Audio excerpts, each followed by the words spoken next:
Assalomu alaykum. Bugun mana MKmed klinikamizda navbatdagi rekonstruktiv operatsiyamiz.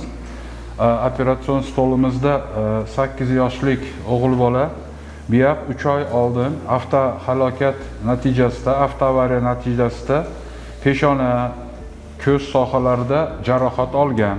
Jarohatlar chandiqlarni bitish hisobiga mana ko'rib turganingizdek ko'zda tepa qovoq, pastki qovoqlar yopilmaslik holati kuzatilgan, ya'ni chandiqli tortilish mavjud.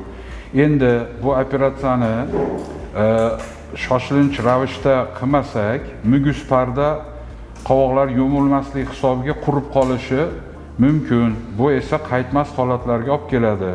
Bugun operatsiyamizda rejamiz shu tepa va pastki qovoqlarda chandiqli tortilishlarni erkin avtodermoplastika bilan, ya'ni shu sohalarga tananing boshqa joydan teri olib ko'chirish orqali yopilishini tiklashga qaratilgan.